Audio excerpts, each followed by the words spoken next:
Alors, on est encore là? Vous êtes encore là?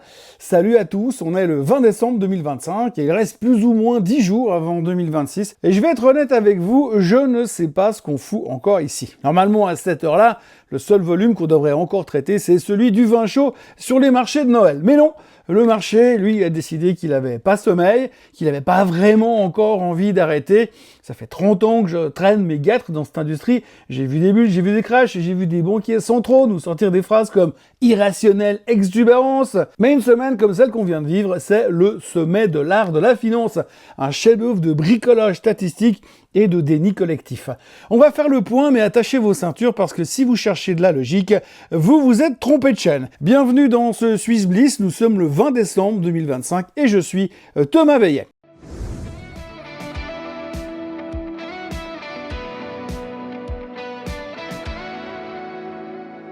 Alors avant toute chose, ce que vous allez entendre et voir dans cette vidéo n'est pas un conseil financier, c'est mon avis, mon analyse et parfois mon humeur du jour. Par contre, si vous voulez comprendre la bourse, là, vous êtes au bon endroit. On commence donc par le plat de résistance, l'inflation américaine. Le chiffre est tombé, vous l'avez vu, 2,7% contre 3% attendu. Euphorie, champagne, caviar et foie gras pour tout le monde.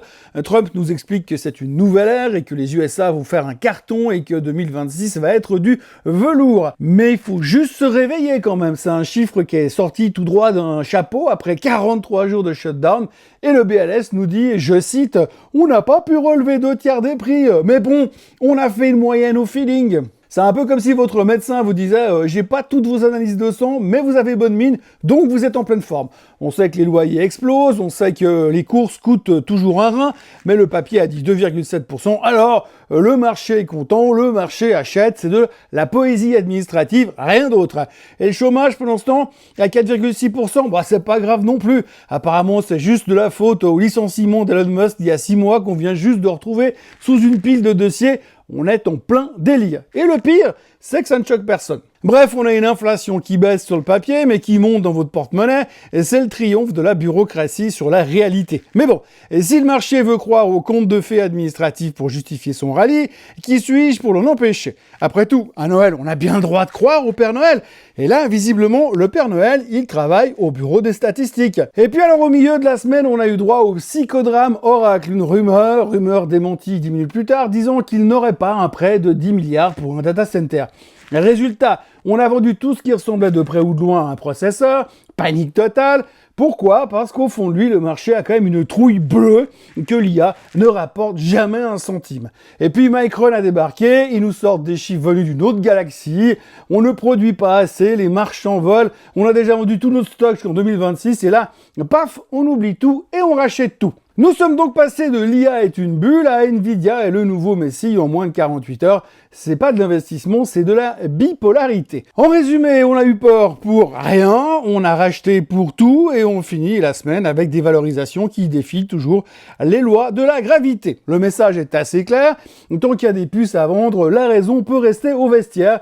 On ne finance plus des profits, on finance de la science-fiction. Et pour l'instant, la fiction se vend beaucoup mieux que le réel. Bon, maintenant qu'on s'est bien extasié sur les puces américaines, revenons un peu de l'autre côté de l'Atlantique parce qu'en Europe aussi, on a eu droit à notre petite dose de divertissement monétaire cette semaine. D'un côté, on a la BCE, Christine Lagarde est montée à la tribune pour nous dire rien. Enfin, si, statu quo. En gros, statu quo, le taux de dépôt reste à 2%, c'est la 4e fois de suite qu'ils ne touchent à rien. Mais le plus drôle, c'est pourquoi? Parce qu'ils ont relevé leur prévision d'inflation pour 2026 à 1,9%. Pourquoi? Parce que, je cite, l'inflation des services baisse plus lentement que prévu. Traduction pour ceux qui ne parlent pas le banquier central, on n'a aucune idée de quand on pourra baisser les taux à nouveau. Alors on fait semblant d'être prudent en attendant que l'économie nous donne un signal, n'importe lequel. C'est la stratégie de la statue de sel. On ne bouge pas, on regarde passer des trains et on prie pour que la croissance ne s'asphyxie pas complètement. De l'autre côté de la Manche, eh bien c'est la Bank of England qui a parlé, c'était une autre ambiance. Alors eux, ils ont tranché, baisse des taux à 3/4, mais attention, ça s'est joué au tirage au sort, ou presque, puisque c'était 5 voix contre 4, et c'est le vote le plus serré de l'année. Andrew Bailey a dû utiliser son vote prépondérant pour faire passer la baisse. Pourquoi ce stress? Eh bien parce que l'inflation britannique est tombée à 3,2%, ce qui est une bonne nouvelle au pays du fish and chips, mais c'est c'est encore l'inflation la plus élevée du G7. Ils baissent donc les taux parce que l'économie britannique est en train de caler, croissance négative en octobre, mais ils ont une peur bleue que les prix repartent à la hausse. C'est ce qu'on appelle piloter un avion avec un moteur en feu et l'autre en panne, tout en essayant de convaincre les passagers que l'atterrissage se fera tout en douceur. En gros, on a une Europe à 2 vitesses, Francfort qui joue la montre en espérant un miracle et Londres qui appuie sur le frein et l'accélérateur en même temps pour éviter le décor. Dans les deux cas, le message est le même, la visibilité nulle, mais on fait comme si tout était sous contrôle. C'est ça la magie de la finance européenne en 2025. On ne sait pas où on va, mais on y va à la vitesse d'un TGV. Et pendant qu'on se passionnait sur les banques centrales européennes, le Japon, qui dormait depuis l'invention du Walkman, a décidé de monter ses taux à 0,75%. Un record en 30 ans. Normalement, dans un monde normal, le carry trade explose, le yen s'envole et tout le monde court à la cave. Mais en décembre 2025, non. Le Nikkei monte. Pourquoi ? Eh bien, parce que c'était déjà dans les prix. C'est la phrase magique. Si demain, un astéroïde fonce sur Wall Street, les mecs, ils vous diront que c'était déjà dans les prix et que c'est une opportunité d'achat pour le secteur de la construction. Le Japon vient de prouver qu'on peut changer une politique monétaire vieille de 30 ans sans faire dérailler le train. Pourquoi ? Parce que les investisseurs sont tellement shootés à la liquidité qu'ils ne sentent même plus les piqûres. On appelle ça de l'insensibilité au risque. Dans mon jargon perso, j'appelle ça le calme plat avant le tsunami, mais profitons du soleil tant qu'il brille sur Tokyo. Un mot sur nos amis les constructeurs automobiles. Tesla est au plus haut de tous les temps. Pourquoi ? Parce qu'on s'en fout des bagnoles électriques. Maintenant, Tesla, c'est des robots et des taxis qui volent. Enfin, sur les slides PowerPoint d'Elon Musk. Et pendant ce temps-là, Ford fait du vrai business. Ils ont arrêté de cramer des milliards dans l'électrique que personne ne veut. Parce que quand c'est de la daube, et c'est de la daube. Et ils reviennent au gros pick-up qui pue avec des V8 et qui rapporte plein de cash. Et devinez quoi ? Le marché, il aime ça. On vit une époque où le pragmatisme redevient une option, mais seulement si vous ne vous appelez pas Musk. D'un côté, on achète du rêve autonome chez Musk, de l'autre, on achète du diesel rentable chez Ford. Le marché est devenu une immense cafétéria où tout le monde prend ce qu'il arrange pourvu que ça monte. On ne choisit plus entre le futur et le présent, on prend les deux, en espérant que la facture n'arrive jamais. Et on termine la semaine avec les 4 sorcières. On nous a promis de la volatilité, des larmes et du sang. Et résultat, une promenade de santé. Le rallye de Noël est parmi nous. Plus rien ne nous fait peur. Des chiffres bidons, on achète. Des taux qui montent, on achète. La géopolitique en vrac, on achète encore. Et le S&P 500 n'est plus qu'à 1,2% des records historiques, idéal pour boucler l'année au plus haut de tous les temps et mettre à poil les shorts une fois pour toutes. Je vous avouerai que mon sentiment perso, c'est qu'on marche un tout petit peu sur la tête. Finalement, ces sorcières n'ont transformé personne en citrouille cette année. Le boulevard est propre, les étoiles sont alignées et la complaisance est à son maximum. C'est exactement le moment où, en 30 ans de carrière, j'ai appris à vérifier où se trouve la sortie de secours la plus proche. Mais avant de chercher la porte, eh bien, on va quand même regarder ce qui se passe dans notre jardin, parce que même si le monde marche sur la tête, le jardinier helvétique, lui, essaye de garder la pelouse proprement tondue. On passe donc aux news locales et à notre dose de réalisme suisse. Du côté de chez nous, bonne nouvelle pour la Suisse, Berne et Washington ont fini par se faire des bisous. On passe donc de 39% à 15% de droits de douane sur nos produits, et ça, en échange, on va manger plus de poissons et de fruits de mer américains, ça vous le savez. Et résultat, les experts du SECO s'enflamment, enfin, ils s'enflamment à la mode suisse, et remontent le PIB 2026 à 1,1%. C'est gentil, c'est légèrement mieux, mais attention, tout ça ne repose que sur une vague promesse et pas forcément un contrat blindé. Entre le franc fort qui nous colle au basque et la peur de voir nos entreprises délocalisées aux USA pour plaire à l'oncle Sam, ou à l'oncle Donald, on n'est pas encore sorti de l'auberge. En gros, on respire un peu, mais on garde quand même une main sur le bouton alarme. En Suisse, les économistes interrogés dans le cadre du consensus établi par le COF anticipent une progression du produit intérieur brut. Le PIB réel corrigé des événements sportifs de 1,3% en 2025 et de 1% en 2026. Les prévisions d'inflation ont été légèrement revues à la baisse. Quant à une inflation à zéro, on se demande de combien et comment ça peut encore baisser. Toujours en Suisse, le commerce extérieur a évolué au ralenti en novembre. Les exportations ont accéléré d'à peine 1,6%, tandis que les importations ont suivi la même tendance, les achats reculant de 0,8%. Les exportations horlogères helvétiques, quant à elles, ont connu un nouveau repli pour le mois de novembre de 7,3% pour représenter encore 2,2 milliards de francs suisses. Et enfin, les prix de la construction ont renchéri entre avril et octobre de 0,3%. Pour terminer, en Italie, l'indice de confiance des entreprises et des consommateurs a augmenté de 1,6 points au mois de décembre. La Banque de France se montre un peu plus optimiste pour l'économie hexagonale, relevant sa prévision de croissance à 0,9% pour 2025 et 1% pour 2026. On se demande comment ils arrivent à ce genre de résultats. En revanche, en Allemagne, le moral des consommateurs devrait se dégrader en début d'année, selon l'Institut JFK, reflet des débats tendus sur les retraites et à l'inflation dans le pays. La Bundesbank a par ailleurs modéré sa prévision de croissance du produit intérieur brut allemand en 2026 à 0,6% contre 0,7% précédemment. On s'éclate. Voilà. J'ai certainement oublié des trucs, mais si on veut finir cette vidéo avant le réveillon, il faut que je passe à autre chose. Dans les performances de la semaine, vous voyez que l'argent fait encore parler de lui, plus 8,61%.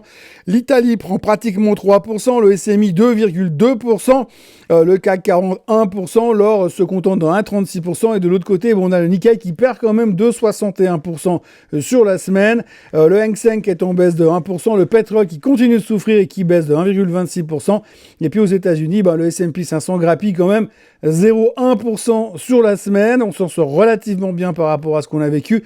Même le SOX termine en hausse malgré la claque qu'il a pris en tout début de semaine. La performance du SMI, eh bien, on a 7,2% sur UBS, on a 4,5% sur Swiss Life, et de l'autre côté, on a Logitech qui s'est pris une claque dans le sillage de la tech en général, moins 6,8%. Et au milieu, vous voyez qu'il n'y a pas grand chose à raconter. Nestlé prend 1% malgré ses histoires avec la flotte, on va y revenir. Et puis Roche et Novartis terminent en hausse de 2,75% et de 2,86%.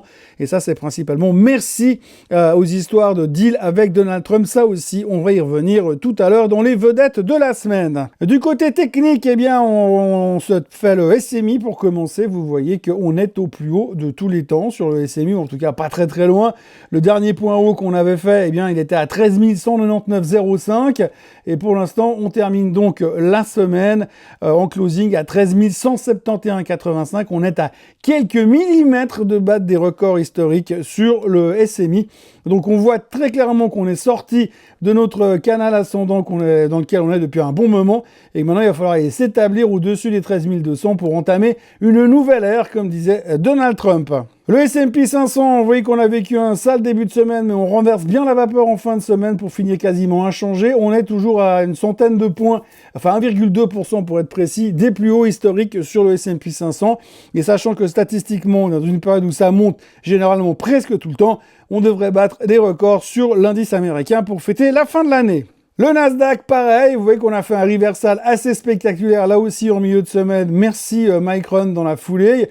Et puis on termine pas très loin des plus hauts. On a encore un bout de chemin à faire, mais on voit que ça va de nouveau un petit peu mieux sur le secteur de la tech. Mais on n'a pas encore réintégré notre canal ascendant qu'on avait sur le Nasdaq. Alors prudence quand même sur le secteur tech, on voit que ça reste un petit peu difficile quand même. Le SOX, vous voyez que lui aussi il a inversé la tendance. La moyenne mobile, regardez-moi cette cas d'école. Le renversement de tendance sur la moyenne mobile était juste incroyable, vraiment spectaculaire ce qu'on arrive à faire. On termine juste là où il fallait, j'ai envie de dire techniquement. On est en positif sur la semaine, ce qui n'était pas franchement gagné d'avance. Et on n'a plus que quelques 500 points à gratter pour aller chercher les plus hauts de tous les temps. En Allemagne, on est toujours dans le range et il ne se passe pas grand-chose sur le DAX. Le CAC 40 est dans un range latéral également, toujours la même chose. On doit aller chercher absolument ces 8300 pour qu'on sorte de quelque chose sur l'indice français. L'or est de nouveau quasiment au plus haut de tous les temps et ça devrait être une question d'or pour qu'il aille chercher aussi des plus hauts historiques pour boucler l'année. L'argent, c'est juste incroyable ce qu'il est en train de nous faire. La performance est purement stratosphérique et tout le monde est déjà en train de parler de target à $100 sur l'argent. Le pétrole, toujours dans son canal descendant, il n'y a rien à faire pour l'instant tant qu'on ne repasse pas en dessus de la moyenne mobile des 50 jours, il n'y a pas grand chose à espérer au niveau du baril. On a vraiment l'impression qu'on va aller chercher au-dessous des 55 ces prochains temps, ou même voir un peu plus bas. On a vraiment la place pour aller chercher encore un peu plus bas. Et n'oubliez pas, surtout que Trump veut voir encore le baril, pas le baril, le gallon 30% plus bas très prochainement aux États-Unis, c'est sa volonté. Et il l'a affirmé très clairement. Pendant que ce marché a l'air quasiment parfait, le Bitcoin continue de pagayer dans tous les sens. Il n'arrive pas à remonter. On oscille toujours en dessous de cette résistance, de ce support qu'on a cassé l'autre jour à 91 500.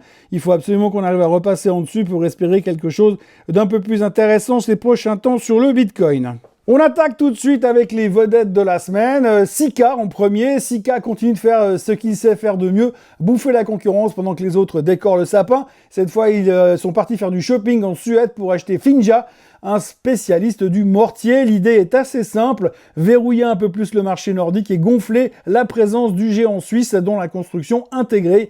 On attend le feu vert des régulateurs pour finaliser ça au premier trimestre 2026.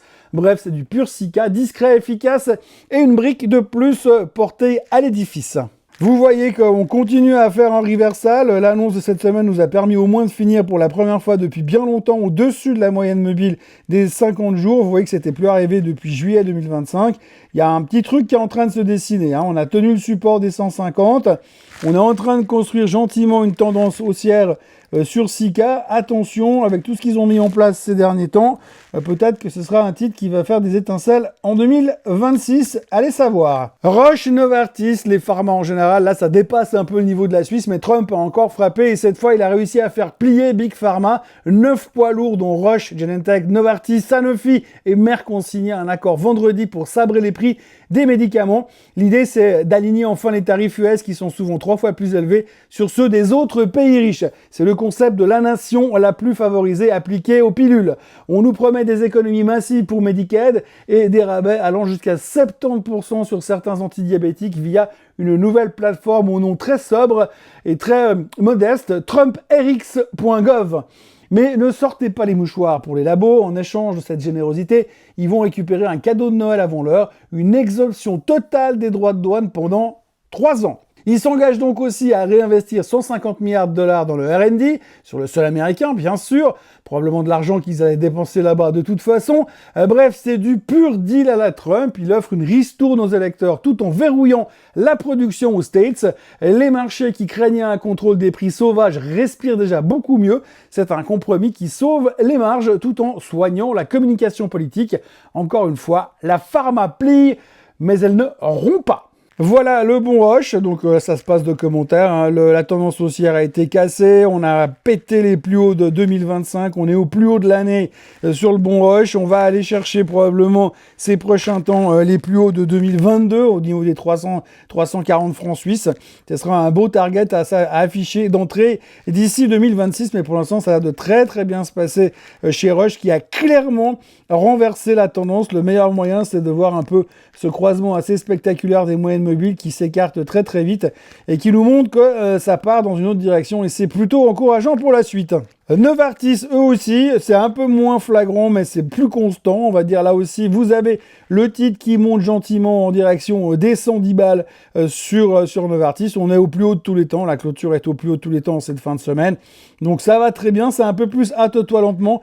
Mais il faut dire que par rapport à Roche, on avait eu moins de creux quand même dans les vagues. Donc l'un dans l'autre, eh bien, ça va très très bien pour Novartis qui poursuit son bonhomme de chemin pour aller chercher probablement quelque chose en direction des 117, 118 pour le premier trimestre 2026. Plusieurs grandes banques, dont l'établissement aux 3 clés, JP Morgan et Citigroup, ont obtenu le rejet d'une plainte collective portant sur plusieurs milliards au Royaume-Uni pour manipulation présumée du marché des changes. La Cour suprême de Londres a mis fin jeudi à cette procédure, selon l'agence Reuters. Alors là, du coup, on se rend compte que de nouveau, eh bien, il y en a toujours des banques qui sont plus égales que les autres. Et puis c'est pas tout, Bank of America vient de sortir le grand jeu pour l'UBS. Il passe de neutre à acheter et propulse l'objectif de cours de 35 à 48 francs. Alors pourquoi un tel enthousiasme? Tout simplement parce qu'il voit le bénéfice par action grimper de 30% par an jusqu'en 2028, soit la plus forte croissance du secteur bancaire mondial. Bank of America parie sur 2 leviers. D'abord, une main un peu moins lourde du régulateur suisse sur les fonds propres, le fameux compromis dont on a parlé en début de semaine, et ensuite une machine à cash qui tourne à plein régime en Asie. Il prévoit 210 milliards de flux nets dès 2027, soit 30% de mieux que ce que le consensus imagine dans ses rêves les plus fous. Bref, pour les analystes, UBS n'est plus seulement une banque en restructuration, c'est devenu une top ID européenne. On achète la croissance, la gestion de fortune et le retour en grâce politique. Reste à voir si la réalité sera aussi sexy que la feuille Excel de Bank of America. Vous voyez le graphique, ça se passe de commentaires, c'est vertical. Vertical, il n'y a rien à dire. En 2 semaines, UBS est passé de 29,58 à 36,81. Donc c'est le carton de fin d'année, c'est extrêmement spectaculaire. On est à 2 doigts pas de se demander s'ils sont pas en train de signer une association avec Nvidia pour vendre des semi-conducteurs dédiés à l'intelligence artificielle. Et puis Nestlé a enfin décidé de vider son sac, ou plutôt ses bouteilles. Le géant de Vevey s'apprête à refourguer sa division Waters, l'enfant terrible du groupe, dès le début de l'an prochain. On parle d'un deal à 5 milliards d'euros piloté par Rothschild, avec le fonds français PAI Partners en grand favori pour une alliance à 50-50. Il faut dire que le secteur des eaux est devenu un champ de mine. Entre les scandales de filtration interdite, les contaminations bactériennes et les perquisitions, la marque Perrier commençait à peser lourd dans l'estomac des actionnaires. Et même si le préfet du Gard vient de redonner le droit à Perrier d'exploiter ses forages sous haute surveillance bien sûr, le mal est déjà fait.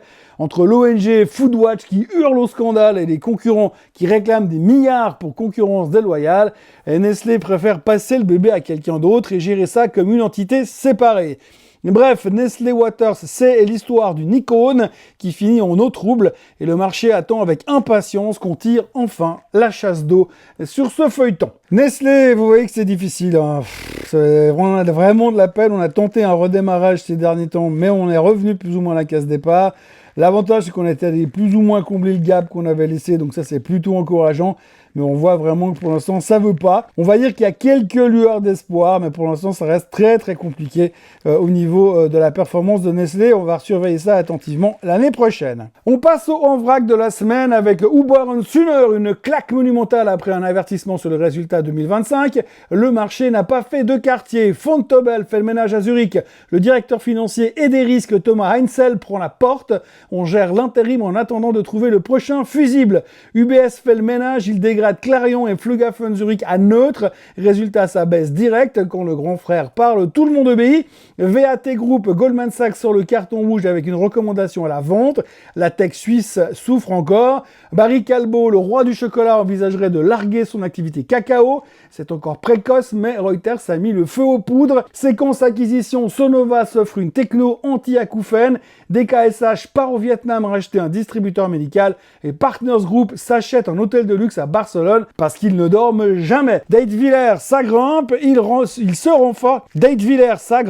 renforce dans les capsules Nespresso avec le rachat de Capsuline. Le café, ça paye toujours. Sicor s'envole, Bader LVA passe à l'achat et dit que c'est l'opportunité du moment malgré la baisse de l'objectif de cours. AMS Osram, ils tentent de faire le ménage dans leurs dettes en rachetant leurs propres obligations convertibles de 2027. Et pour terminer, RNS Group vend ses interrupteurs à Pfiffner. Ritter boucle son rachat de Barmag et Plaza revoit ses prévisions à la hausse. Voilà pour le tour d'horizon de cette semaine complètement barjot. Maintenant, qu'est-ce qui nous attend pour la dernière ligne droite? Je vais être bref. La semaine prochaine, c'est le désert de Gobi, mais avec des guirlandes. C'est la semaine où les volumes vont disparaître. Autant vous dire que le moindre trader stagiaire qui fait une erreur de frappe peut faire décaler le S&P 500 de 2%. On va surveiller les chiffres du PCE américain lundi, la mesure d'inflation préférée de la Fed, comme on dit. Enfin, s'ils ont fini de compter. Et puis, c'est tout. On entre ensuite dans la zone du rallye du Père Noël. Par défaut, il n'y a plus personne pour vendre, alors on monte mécaniquement. Le calendrier de la trêve, sortez vos agendas parce que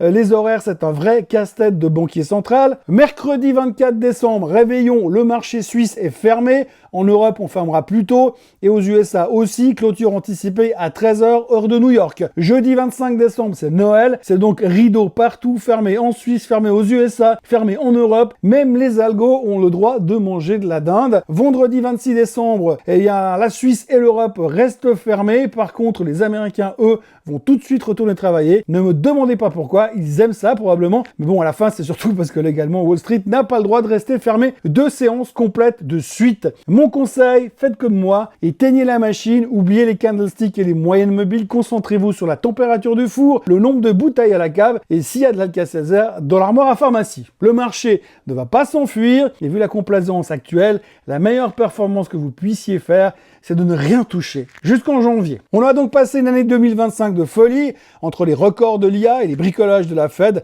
Alors rechargez vos batteries parce que 2026 arrive à grands pas et à mon humble avis, on va encore bien rigoler ou bien pleurer. On verra bien. Moi, je serai encore là lundi et mardi pour de nouveaux Morning Bull Live.